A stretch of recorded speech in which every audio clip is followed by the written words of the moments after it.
الہی دکھا دے مدینہ وہ کیسی بستی، میرے مولا جہاں تیری رحمت دن رات برستی۔ ہر شخص کے ورد و زبان، ہر شخص کی دعا میں، ہر شخص کے خواب میں، ہر شخص کے ذہن میں،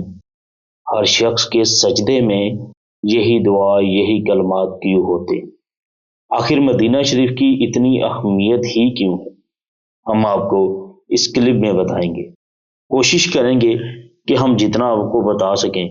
ورنہ مسجد نبوی شریف کی اہمیت بتانا اور کہاں مجھ جیسا گناہ گار بندہ، وہ نہ ہی اتنے مختصر سے وقت میں یا اتنے چھوٹے سے کلپ میں مدینہ شریف کی اہمیت کو سمایا جا سکتا ہے۔ اور اس یقین کے ساتھ اس کلپ کو بنایا جا رہا ہے، یہ معلومات آپ کی خدمت میں پیش کی جا رہی ہے کہ ہر شخص یہ ضرور کہے گا، صداقت بھائی شہر نبی کی یاد نے تڑپا دیا ہمیں، شہر نبی کی یاد نے تڑپا دیا ہمیں، تم نے نصیر سنا دی آج کس جہاں کی بات۔ بسم اللہ الرحمن الرحیم۔ ہسٹری ایکسپوز کے معزز ناظرین، السلام علیکم ورحمۃ اللہ وبرکاتہ۔ معزز ناظرین، مدینہ منورہ کی مسجد نبوی شریف صلی اللہ تعالیٰ علیہ وآلہ وسلم مٹی کے کمرے سے دنیا اسلام کی دوسری بڑی مسجد نبوی شریف تک حجاز مقدس عرب کے شہر مدینہ منورہ میں واقع مسجد نبوی شریف دنیا میں مسلمانوں کا دوسرا سب سے بڑا مقدس ترین مقام ہے، اور اسے پیغمبر اسلام حضرت محمد صلی اللہ تعالیٰ علیہ وآلہ وسلم کی زندگی میں ان کے ہیڈ کوارٹر کی حیثیت حاصل تھی۔ اسلامی روایات کے مطابق مسجد نبوی شریف میں ادا کی گئی نماز کا ثواب خانہ کعبہ والی مسجد الحرام کے علاوہ کسی بھی دیگر مسجد میں ادا کی گئی نماز کے مقابلے میں 1000 گنا زیادہ ثواب ہے۔ پیغمبر اسلام صلی اللہ تعالیٰ علیہ وآلہ وسلم نے یہ مسجد مکہ سے اس وقت یثرب کہلائے جانے والے شہر مدینہ ہجرت کرنے کے بعد تعمیر کروائی، اور مسجد کعبہ کے بعد مدینہ شریف میں تعمیر کی جانے والی یہ دوسری مسجد تھی۔ اسلامی روایات کے مطابق اسی مسجد میں وہ مقام بھی ہے جسے ریاض الجنہ یا جنت کے باغوں میں سے ایک باغ کہا جاتا ہے۔ صحیح حدیث بخاری میں حضرت ابو ہریرہ رضی اللہ عنہ سے منسوب ہے۔ ایک حدیث مبارک کے مطابق پیغمبر اسلام صلی اللہ تعالیٰ علیہ وآلہ وسلم نے فرمایا کہ میرے گھر اور مسجد نبوی شریف کے ممبر کے درمیان ایک جگہ جنت کے باغ کا ٹکڑا ہے۔ 1400 برس سے زیادہ قدیم مسجد آج وسعت پاتے پاتے قدیم مدینہ شہر کی حدود سے باہر تک پھیل گئی ہے، اور وہ سارا علاقہ جو اسلام کی ابتدائی دور کا شاہد ہے اب اس کا حصہ بن چکا ہے۔ اس علاقے میں اسلام کے ابتدائی دور کی ہزاروں نشانیاں موجود ہیں، جو ہم تصاویر اور ویڈیوز کی صورت میں مختصر آپ کو دکھاتے رہیں گے، جیسا کہ رسول پاک صلی اللہ تعالیٰ علیہ وآلہ وسلم جہاں اور حضرت ابو بکر صدیق رضی اللہ تعالیٰ عنہ اور حضرت عمر فاروق رضی اللہ تعالیٰ عنہ بھی آرام فرما رہے ہیں۔ پیغمبر اسلام صلی اللہ تعالیٰ علیہ وآلہ وسلم کی اہلیہ امت مسلمہ کی ماں حضرت اما عائشہ صدیقہ سلام اللہ علیہا کا حجرہ مبارک پیغمبر اسلام حضرت محمد صلی اللہ تعالیٰ علیہ وآلہ وسلم کی دیگر بیویوں کے مکانات گزشتہ صدیوں میں مسجد کو دی جانے والی وسعت کے نتیجے میں اب اس کے اندر آ گئے ہیں۔ 1441 برس قبل یہ مسجد پیغمبر اسلام کے گھر سے متصل جگہ پر 632 عیسوی میں تعمیر کی گئی تھی، اور آنے والی صدیوں میں کئی مرتبہ اس کو وسعت دی جاتی رہی۔ سلطان غالب القیتی نے مسلمانوں کے مقدس شہروں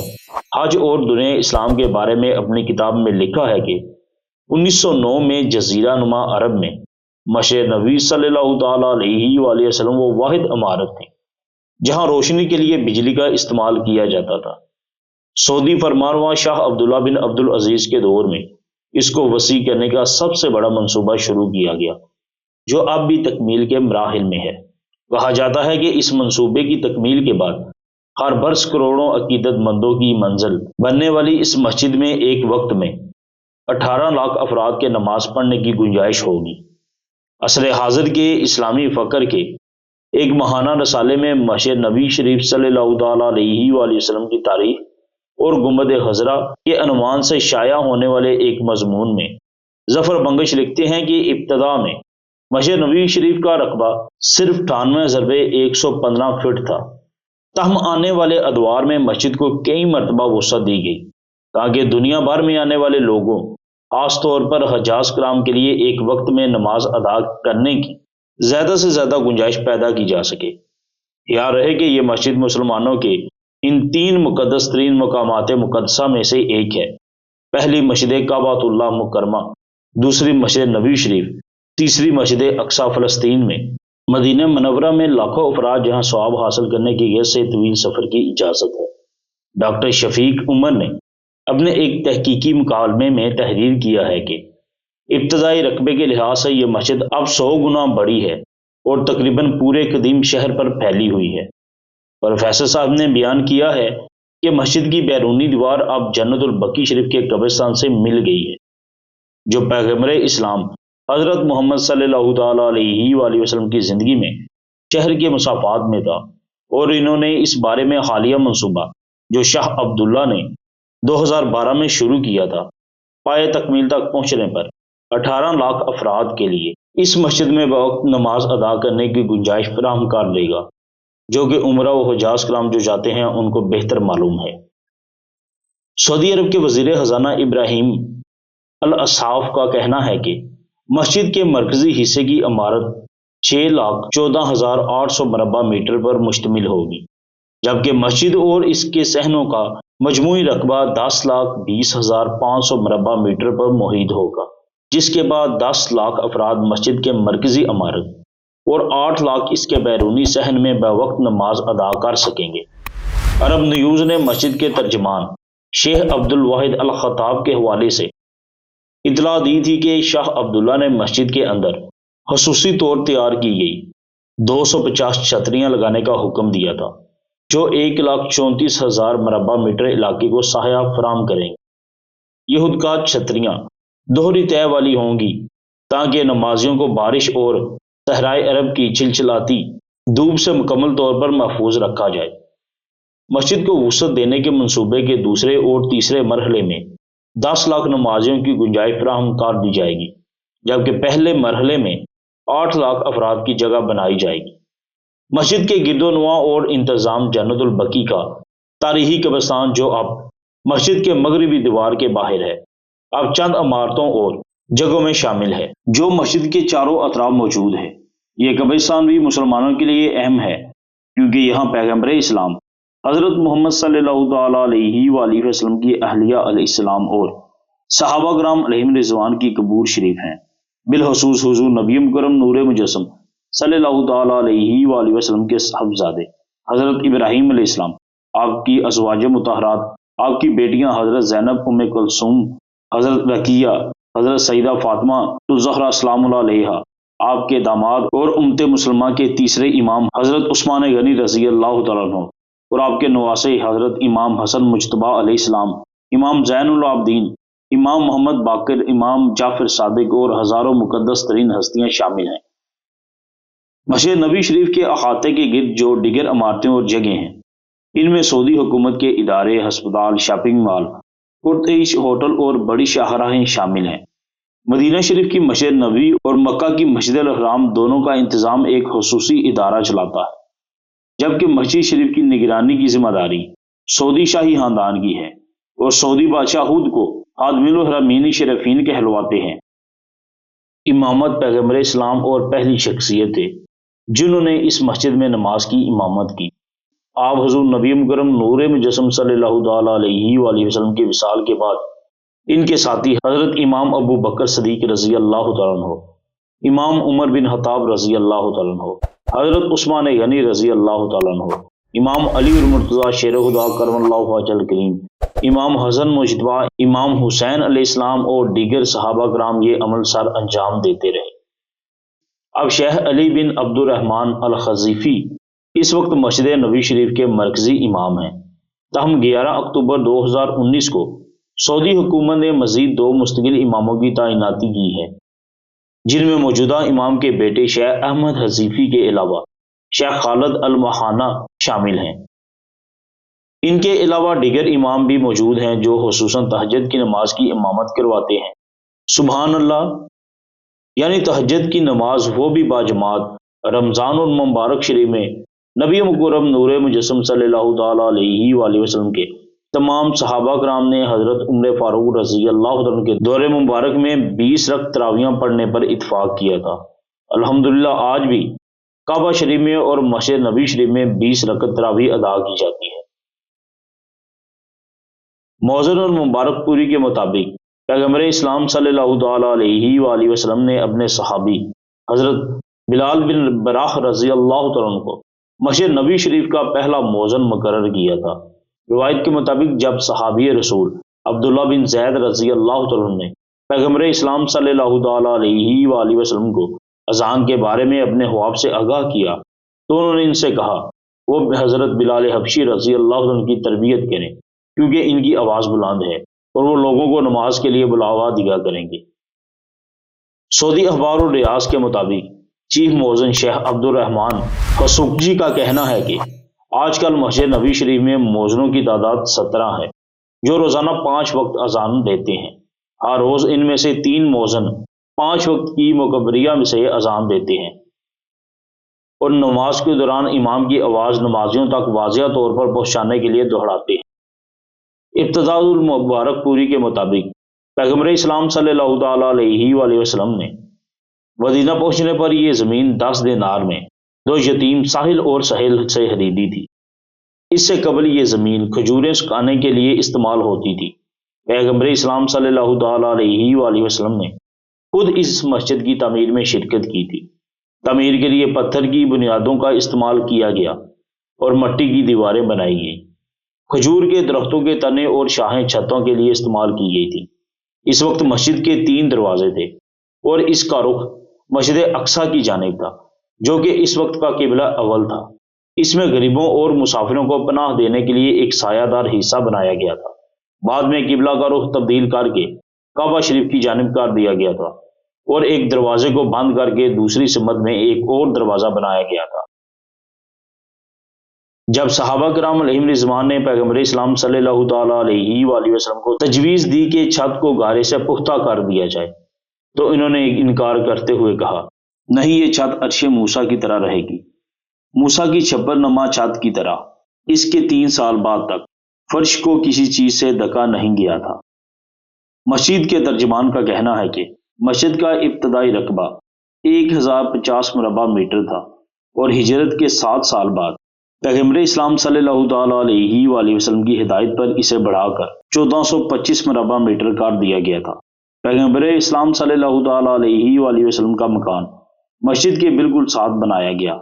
اور وہاں ہی ان کا انتقال ہوا اور وہیں ان کی اہلیہ حضرت سیدنا عائشہ صدیقہ سلام اللہ علیہا کے حجرے میں انہیں سپرد خاک کیا گیا۔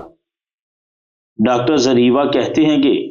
جب پیغمبر اسلام صلی اللہ تعالیٰ علیہ وآلہ وسلم کی ظاہری وفات ہوئی تو ان کے ساتھی ان کی تدفین کے لیے بہترین مقام کا انتخاب کر رہے تھے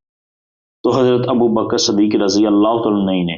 بتایا کہ پیغمبر اسلام صلی اللہ تعالیٰ علیہ وآلہ وسلم کہہ چکے تھے کہ نبیوں کو وہیں دفنایا جاتا ہے جہاں اللہ تبارک و تعالیٰ ان کی روح نکالتا ہے۔ جب خلیفہ اول حضرت سیدنا ابو بکر صدیق رضی اللہ عنہ بیمار ہوئے تو انہوں نے اپنی بیٹی سے اجازت مانگی کیا وہ ان کے حجرے میں پیغمبر اسلام صلی اللہ تعالیٰ علیہ وآلہ وسلم کے قریب دفن ہو سکتے ہیں،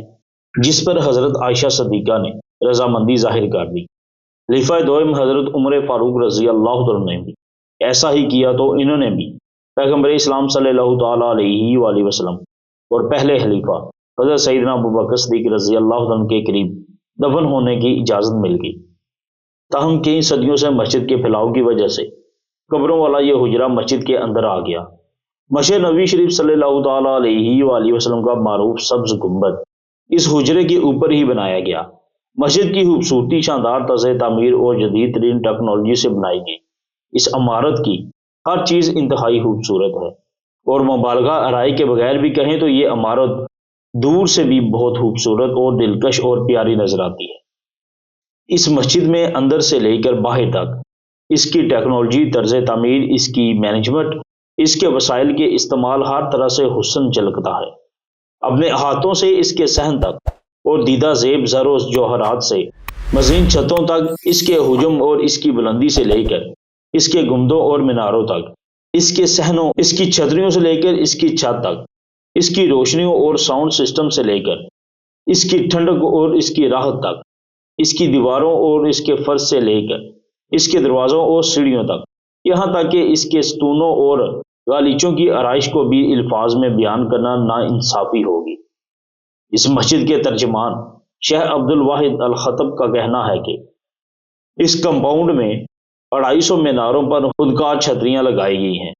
تاکہ عبادت گزار شدید دھوپ اور بارش سے بچ سکیں۔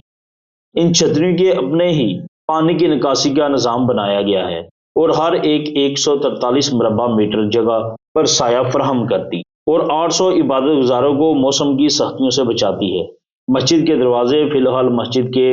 آرکیٹیکچرل ڈیزائن کے مطابق 41 دروازے ہیں اور ہر دروازے کے اوپر ایک پتھر کا بنا کتبہ ہے جس پر لکھا ہے امن اور سلامتی کے ساتھ داخل ہو، جو کہ قرآن پاک کی سورۃ الحجرہ کی 46ویں آیت ہے۔ ادھر شیخ خطابی کہتے ہیں کہ ان کے 85 دروازے ہیں، کسی گیٹ میں ایک دروازہ ہے تو کسی میں 2، کسی میں 3 یا 4 یا 5 تک دروازے ہیں۔ اس کے علاوہ ایلیویٹرز بھی ہیں جو کہ صحن اور پہلے فلور سے دوسری منزل پر لے جاتے ہیں۔ مسجد شریف کی توصیف خانہ کعبہ شریف اور مسجد نبوی شریف کی سعودی جنرل پریزیڈنسی کا کہنا ہے کہ پیغمبر اسلام صلی اللہ تعالیٰ علیہ وآلہ وسلم کی بنائی ہوئی مسجد کا ابتدائی میں سائز 1050 مربع میٹر تھا۔ اخبار عکاظ نے پریزیڈنسی کے ترجمان کے حوالے سے بتایا کہ ہجرت کے 7 سال کے بعد پیغمبر اسلام صلی اللہ تعالیٰ علیہ وآلہ وسلم کی ہدایت پر اسے بڑھا کر 1425 مربع میٹر کر دیا گیا تھا۔ پیغمبر اسلام صلی اللہ تعالیٰ علیہ وآلہ وسلم کی ظاہری وفات کے صدیوں بعد اس مسجد شریف کی مزید بار تعمیر نو اور توسیع ہو چکی ہے، جس کی ابتدا حضرت سیدنا عمر فاروق رضی اللہ عنہ کے دور میں شروع ہوئی اور پھر اموی خلافت 100 سال اور عباسیہ خلافت 500 سال اور خلافت عثمانیہ 700 سال سے لے کر سعودی دور تک جاری رہی۔ نوٹ: یہ تمام حکومتیں سنی اسلام سے تعلق رکھتی تھی۔ شروع سے ہی مکہ شریف اور مدینہ شریف سنی مسلمانوں کے پاس رہا۔ مدینہ منورہ شریف میں مسلم آبادی سے اضافے کے باوجود مختلف جہتوں سے اس کی توسیع کے دوران اس کے حقیقی بنیادوں کو محفوظ رکھنے کے لیے اس مسجد کے رتبے کا لحاظ رکھا گیا تھا۔ ڈاکٹر زریوہ کہتے ہیں کہ اس میں پیغمبر اسلام صلی اللہ تعالیٰ علیہ وآلہ وسلم کی ایک حدیث جس کے مطابق اس مسجد نبوی شریف کی ادا کی گئی ایک نماز مکہ شریف کی مسجد الحرام شریف کو چھوڑ کر باقی تمام مساجد میں ادا کی گئی 1000 نمازوں سے افضل ہے، یعنی 50,000 نمازوں کا ثواب ہے۔ اس کے علاوہ یہ ان 3 مساجد میں سے ایک ہے جس کی زیارت کے لیے طویل سفر کرنے کی مسلمانوں کو اجازت ہے۔ چنانچہ حج اور عمرے کے دوران لاکھوں کی تعداد میں مسلمان اس مسجد کا دورہ کرتے ہیں۔ ڈاکٹر زیوہ کے مطابق حضرت عمر فاروق رضی اللہ عنہ نے کہا تھا کہ اگر مسجد اپنی اصل بنیادوں پر کھڑی ہے تو اس میں بھی کوئی حرج نہیں کہ اس کی توسیع ملک شام تک پہنچ جائے۔ جناب عمر فاروق رضی اللہ عنہ کہتے ہیں کہ مسجد اپنے اصل سائز کے مقابلے میں اس وقت 100 گنا زیادہ بڑی ہے اور پرانے مدینہ شہر کے تقریباً تمام حصوں پر محیط ہو گئی ہے۔ انہوں نے مزید وضاحت کی ہے کہ ڈاکٹر محمد واجد اختر نے اپنی کتاب مسجد نبوی شریف کے بارے میں وہ 9 چیزیں جو آپ نہیں جانتے ان میں کہا ہے کہ مسجد کی بیرونی حد آج جنت البقیع سے بڑی ہے، مگر پہلے جنت البقیع قدیم مدینہ شریف کی حدود سے باہر ہوتا تھا۔ اس لیے یہ کہنا درست ہوگا کہ مسجد آج قدیم مدینہ شریف کے مکمل علاقے پر محیط ہو گئی ہے۔ پیغمبر اسلام صلی اللہ تعالیٰ علیہ وآلہ وسلم کے بعد پہلی مرتبہ مسجد نبوی شریف کی توسیع رشک کی وجہ سے دوسرے خلیفہ حضرت سیدنا عمر فاروق رضی اللہ عنہ کے دور میں سن 638 میں کی گئی۔ انہوں نے مسجد کے ارد گرد کی زمین خریدی اور اسے مسجد کا حصہ بنا دیا۔ تاہم اس جانب جہاں پیغمبر اسلام صلی اللہ تعالیٰ علیہ وآلہ وسلم کی اہلیہ کی اہل بیت بیویوں کے مکانات تھے، اس جانب کچھ نہیں کیا گیا۔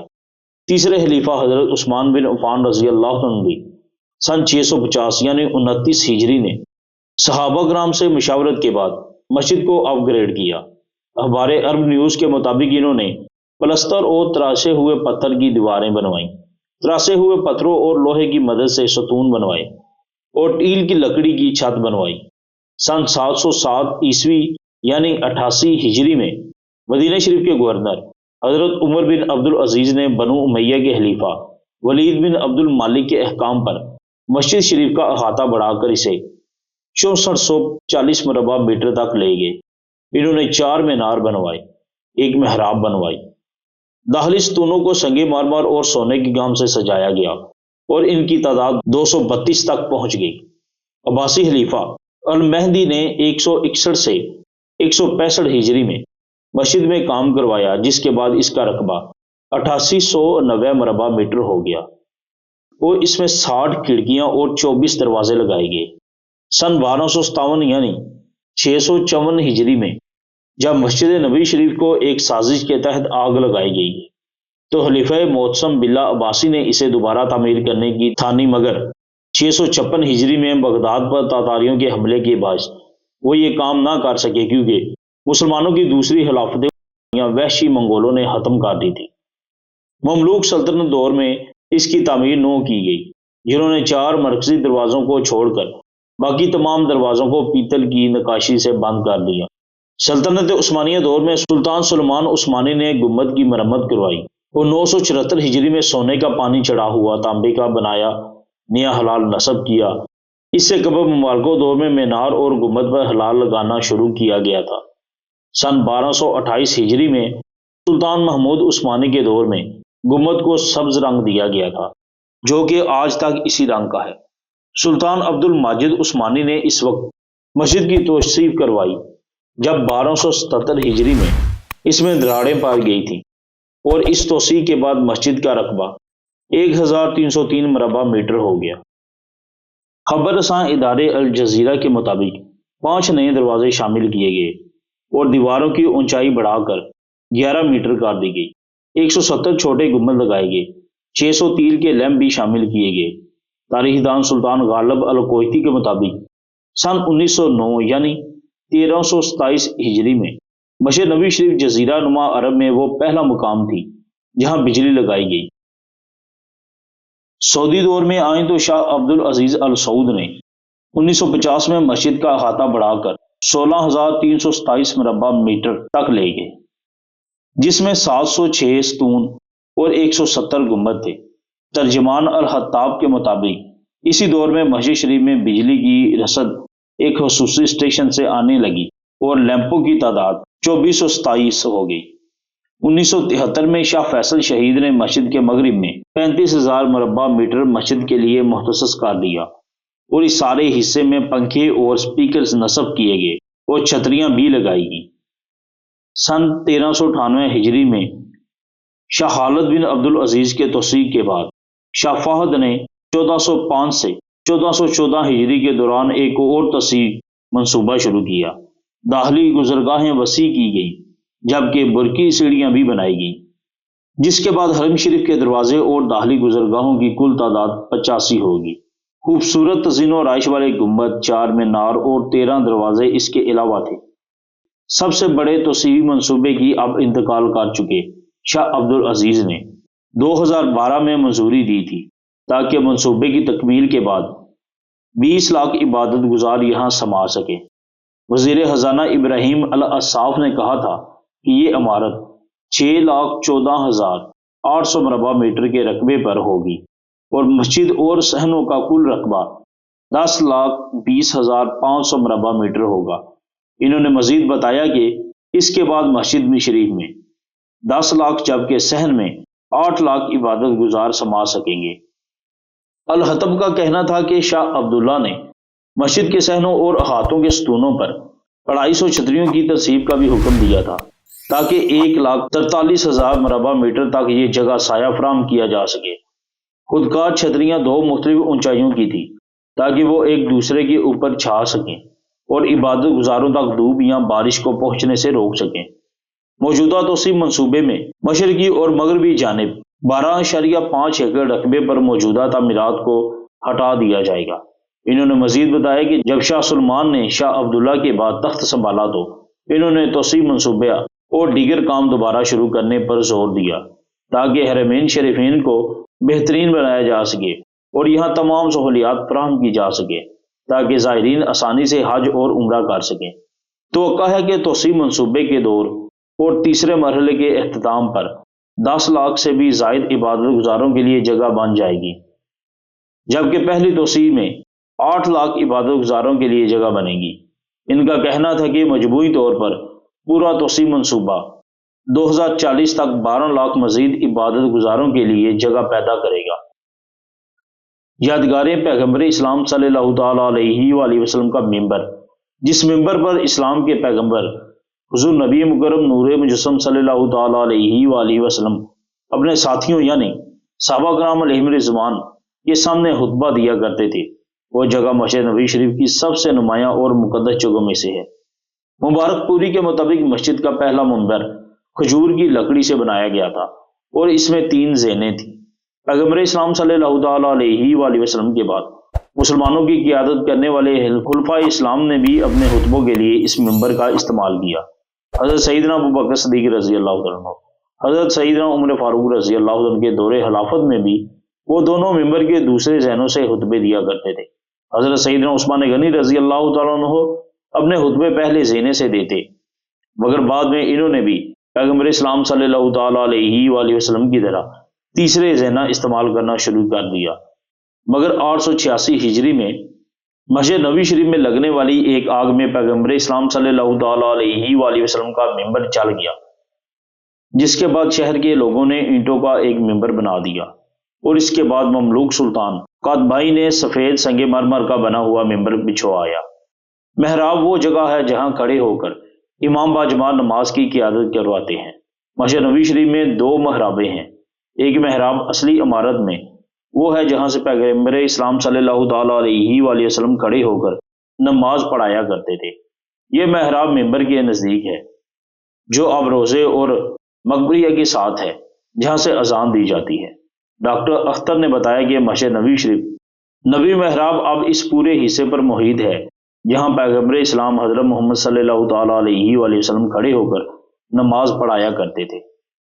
یہ محراب ممبر کے نزدیک ہے جو اب روزہ اور مقبریہ کے ساتھ ہے، جہاں اب اذان دی جاتی ہے۔ العربیہ سے بات کرتے ہوئے مسجد کے ایک اہلکار نے بتایا کہ دوسرے محراب عثمانی محراب ہے جسے اب بھی مسجد کے امام استعمال کرتے ہیں۔ یہ عثمانیہ دور میں مسجد کی توسیع کے دوران بنائی گئی تھی۔ یہ آخری مرتبہ تھی جب مسجد کو شمالی جانب سے وسیع کیا گیا۔ ڈاکٹر اختر کے مطابق تیسری محراب سلمانی یا احناف محراب کہلاتی ہے اور اسے سلطان سلمان عثمانی نے حنفی امام کے نماز پڑھانے کے لیے بنوایا تھا، جبکہ مالکی امام نبی محراب سے نماز کی قیادت کرتے۔ جگہ پیغمبر اسلام کے ممبر اور ان کے گھر کے درمیان واقع ہے۔ بخاری شریف میں حضرت ابو ہریرہ رضی اللہ عنہ سے روایت ہے کہ پیغمبر اسلام صلی اللہ تعالیٰ علیہ وآلہ وسلم نے فرمایا، میرے گھر اور ممبر کے درمیان جنت کے باغوں میں سے ایک باغ ہے۔ روزہ شریف ہمیشہ کھلا رہتا ہے اور اس میں مرد اور خواتین زائرین کے لیے علیحدہ وقت مختص ہے تاکہ دکم پیل اور بگدڑ سے بچا جا سکے۔ زائرین عموماً روزہ میں نوافل ادا کرتے ہیں اور اس کے بعد پیغمبر اسلام صلی اللہ تعالیٰ علیہ وآلہ وسلم کے مقبرے کی جانب درود و سلام پڑھنے کے لیے بڑھ جاتے ہیں۔ مسجد نبوی شریف کی وسیع و تزئین و آرائش کے بعد روزہ منفرد آرائشی سامان سے سجایا گیا ہے، جس میں قالینوں اور غالیچوں سے لے کر زر و جوہرات تک شامل ہے۔ مسجد الحرام اور مسجد نبوی شریف کے منتظم ادارے کے مطابق روزے کا حجم 330 مربع میٹر ہے، اس کا طویل 22 میٹر اور اس کا عرض 15 میٹر ہے۔ یہاں پر ہمیشہ سیکیورٹی اور دیگر اہلکار موجود رہتے ہیں تاکہ اسے صاف رکھا جا سکے اور لوگوں کو غیر متعلقہ نقل و حرکت کو روکا جا سکے۔ مسجد نبوی شریف گنبد خضرا، یہ سبز گنبد مسجد نبوی شریف کی سب سے نمایاں تعمیرات میں سے ایک ہے۔ اسے پیغمبر اسلام حضرت محمد صلی اللہ تعالیٰ علیہ وآلہ وسلم، حضرت سیدنا صدیق اکبر رضی اللہ عنہ، حضرت سیدنا عمر فاروق رضی اللہ عنہ کی قبر کے اوپر بنایا گیا۔ علی بن احمد المسعودی اپنی کتاب وفا الوفا میں لکھتے ہیں کہ پیغمبر اسلام صلی اللہ تعالیٰ علیہ وآلہ وسلم کی قبر مبارک پر پہلا گنبد 650 سال کے بھی بعد بنایا گیا تھا اور سب سے پہلا گنبد 1279 یعنی 678 ہجری میں سلطان کلاوین نے بنوایا تھا اور یہ لکڑی کا تھا۔ ڈاکٹر اختر کہتے ہیں کہ جو سبز گنبد ہم آج دیکھتے ہیں وہ در حقیقت پیغمبر اسلام صلی اللہ تعالیٰ علیہ وآلہ وسلم کے گھر کے اوپر موجود باہری گنبد ہے، یعنی اس گھر میں پیارے نبی پاک صلی اللہ تعالیٰ علیہ وآلہ وسلم اور ام المومنین حضرت عائشہ صدیقہ سلام اللہ علیہا رہتے تھے۔ اس کے اندر ایک اور گنبد ہے جو اس سے کہیں چھوٹا ہے، اور اس پر پیغمبر اسلام صلی اللہ تعالیٰ علیہ وآلہ وسلم اور آپ کے وزیر حضرت سیدنا ابوبکر صدیق رضی اللہ تعالیٰ عنہ اور سیدنا عمر فاروق رضی اللہ تعالیٰ عنہ کے نام کندہ ہے۔ یہ نیچے سے چکور اور اوپر سے 8 کونوں کی ساخت کا حامل تھا۔ جزیرہ انسائکلوپیڈیا کے مطابق اسے جل جانے کے بعد 1 سے زائد مرتبہ از نو تعمیر کیا گیا اور عثمانی سلطان غازی محمود نے اسے دوبارہ تعمیر کروایا۔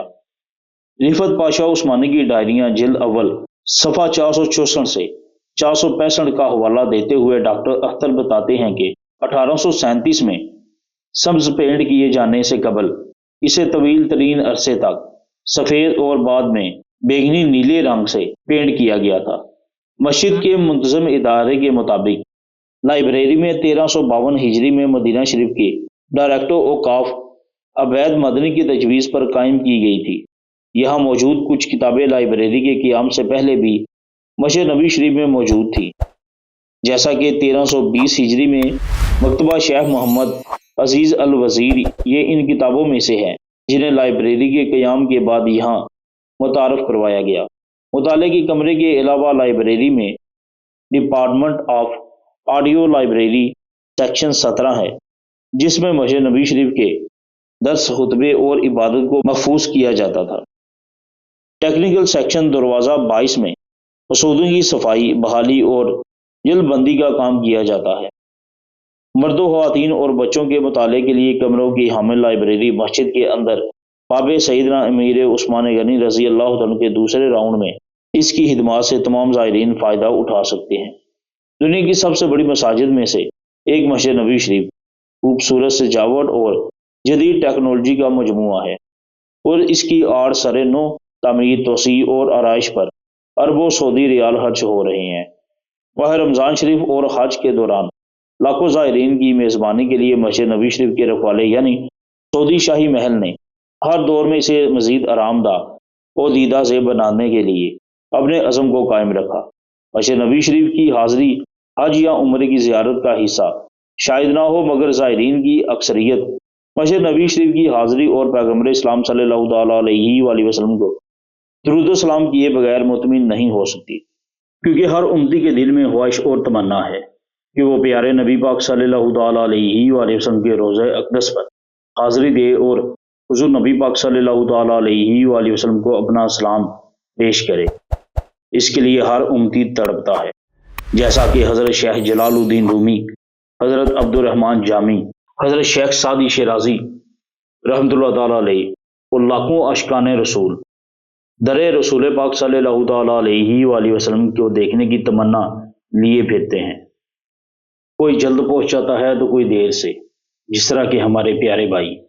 جناب راجہ علی صاحب اس وقت مسجد نبی شریف میں موجود ہیں، حضور علیہ الصلوۃ والسلام کی بارگاہ میں عقیدت السلام عرض کر رہے ہیں۔ یہ ویڈیوز کی صورت میں جو مواد ہم نے آپ کی خدمت میں پیش کیا، یہ کاوش جناب ہمارے علی بھائی کی ہے، جو اس وقت ویڈیو میں بھی آپ کو نظر آ رہے ہیں۔ یقیناً ان کی بھی تمنا یہی ہوگی، جو میں ایک شعر میں آپ کو سمجھانے کی کوشش کروں گا۔ کاش دیوانہ بنا لیں وہ ہمیں بھی اپنا، یہ علی بھائی کی سوچ ہوگی یقیناً۔ کاش دیوانہ بنا لیں وہ ہمیں بھی اپنا، ایک دنیا کو جو دیوانہ بنائے ہوئے ہیں، اور اللہ اللہ مدینے پہ یہ جلووں کی فوار، اللہ اللہ مدینے پہ یہ جلووں کی فوار، بارش نور میں سب لوگ نہائے ہوئے ہیں۔ سبحان اللہ۔ اسی طرح تحریری طور پر جو مواد ہمیں ہمیشہ سے پیش کرتے آئے ہیں، بہت ہی عقیدت مند، اور یہ امام بھی ہیں، خطیب بھی ہیں، جناب محمد خالد حیدری سانگی صاحب، اور مجھ ناچیز کو تو زیارت ہو چکی، لیکن یہ کہاں کوئی عاشق رسول ایک بار دیکھیے تو پھر ارادہ نہیں رکھتا۔ یقیناً جو بھی ایک مرتبہ رسول پاک صلی اللہ تعالیٰ علیہ وآلہ وسلم کے شہر مدینہ میں گیا ہے، وہ پھر سے تمنا ضرور لے کے نکلا ہے کہ کاش میں پھر آؤں، یا پھر میری طرح اس کے بھی زبان پہ یہ شعر لازمی جاری ہوا ہوگا، کہیں یہ خامی ایمان ہی نہ ہو، کہیں یہ حامی ایمان ہی نہ ہو کہ میں مدینہ چھوڑ آیا ہوں، اور دل کی بستی اور ارمانوں کی دنیا چھوڑ کر، دل کی بستی ارمانوں کی دنیا چھوڑ کر، ہائے کیوں لوٹے تھے ہم شہر مدینہ چھوڑ کر۔ آخر میں تاجدار گولڑا حضور سیدنا فاتح قادیانت پیر مہر علی شاہ رضی اللہ عنہ کا قصیدہ اس صورت نو میں جان آکھاں کہ جانے جہان آکھاں، سچ آکھاں تے رب دی میں شان آکھاں، جس شان تو شانہ سب بڑیاں، سبحان اللہ ما اجمل کا ما احسن کا ما اکمل کا، سبحان اللہ۔ بے شک اس میں کوئی شک نہیں۔ اب معزز ناظرین، ایک حضور نصیر ملت رحمۃ اللہ تعالی علیہ کا عقیدتاً شعر۔ اب معزز ناظرین، ہم آپ کو مدینہ شریف کے گرد و نواح کی کچھ عمارتیں، کچھ تاریخی مقامات کی زیارت کرواتے ہیں۔ ادھر ہم آپ کو بولتے جائیں گے، ادھر تصاویر یا ویڈیوز کی صورت میں مواد آپ کو ملتا رہے گا۔ اینڈ پہ ہم حضور سیدنا نصیر ملت گولوڑی رحمۃ اللہ تعالیٰ علیہ کا ایک شعر آپ کی خدمت میں پیش کریں گے، اس کے بعد آپ سے اجازت چاہیں گے۔ سب سے پہلے ناظرین ہم بات کریں تو مسجد علی بن ابو طالب علیہ السلام، مسجد گمامہ شریف، مسجد قبلہ تین شریف، مسجد قبا شریف، مسجد حندق شریف، مسجد جمعہ شریف، مسجد بنی انیف شریف، جبل احد، جدھر نبی کریم صلی اللہ تعالیٰ علیہ وآلہ وسلم کو بعد شہادت دندان مرہم پٹی کے لیے لائے گئے مولائے کائنات، جدھر نبی پاک صلی اللہ تعالیٰ علیہ وآلہ وسلم کو زخمی حالت میں لٹایا گیا، جس غار میں زخم صاف کیے گئے، جدھر سے نبی پاک صلی اللہ تعالیٰ علیہ وآلہ وسلم نے دوبارہ جنگ کو سنبھالا، جس پتھر پر نبی پاک صلی اللہ تعالیٰ علیہ وآلہ وسلم نے زخمی سر رکھا، جدھر نبی پاک صلی اللہ تعالیٰ علیہ وآلہ وسلم نے زخمی ہاتھ رکھا، مرکز حضرت حمزہ، عبداللہ ابن عمیر، عبداللہ ابن عیش رضی اللہ تعالیٰ، جبل عید، قبور شہدائے غزوہ احد، جس عمارت کی چھت پر چڑھ کر بچیوں نے رسول پاک صلی اللہ تعالیٰ علیہ وآلہ وسلم کو مدینہ شریف میں خوش آمدید کہا تھا، جس جگہ نبی پاک صلی اللہ تعالیٰ علیہ وآلہ وسلم کی اونٹنی بیٹھی تھی، صحابی رسول حضرت سلمان فارسی رضی اللہ عنہ کا باغ، حضرت امام زین العابدین علیہ السلام کا گھر مبارک، حضرت امام زین العابدین کا خیمہ، حضرت زینب علیہ السلام کا گھر مبارک، میدان غزوہ خندق، میدان مباہلہ، حضرت سلمان فارسی رضی اللہ عنہ کا کنواں، حضرت سیدنا علی المرتضیٰ شیر خدا کرم اللہ وجہ الکریم کے کنویں، بحر غرس، میقات برائے مدینہ، مشہد نبی شریف صلی اللہ تعالیٰ علیہ وآلہ وسلم میں تحریر شدہ آئمہ کے نام مبارک، سبحان اللہ۔ اب ناظرین ہمیں دیجیے اجازت، کمنٹ سیکشن میں ضرور بتائیے گا آپ کو آج کا ہمارا یہ کلپ کیسا لگا، مسجد نبی شریف کے بارے میں جو ہم نے آپ کو بتایا کیسا لگا۔ یقیناً ہر عاشق ہے جو کہ سن کر اس کا دل باغ باغ ہو گیا ہوگا۔ کچھ یقین کرتا ہوں اس بات کا کہ جس نے بھی سنا ہوگا اس کے دل میں یہ خیال تو ضرور آیا ہوگا کہ کاش میں وہاں جاتا، اور انشاءاللہ اس کے دل میں مزید لگن بھی پیدا ہو گئی ہوگی۔ اب ناظرین ہمیں دیجیے اجازت، ملتے ہیں کہ نئے خاص بہترین معلوماتی کلپ کے ساتھ۔ حضور سیدنا نصیر ملت پیر سید نصیر الدین حسیس گیلانی گولوڑی رحمۃ اللہ تعالیٰ علیہ کا ایک شعر پیش کرتا ہوں، پھر آپ سے اجازت چاہوں۔ آپ فرماتے ہیں کہ تھی جس کے مقدر میں گدائی تیرے دار کی، تھی جس کے مقدر میں گدائی تیرے دار کی، قدرت نے اسے راہ دکھائی تیرے دار کی، میں بھول گیا نقش و نگار روح جنت، میں بھول گیا نقش و نگار روح جنت، سورج جو کبھی سامنے آئی تیرے دار کی، سبحان اللہ۔ پھر اس نے کوئی اور تصور نہیں باندھا، پھر اس نے کوئی اور تصور نہیں باندھا،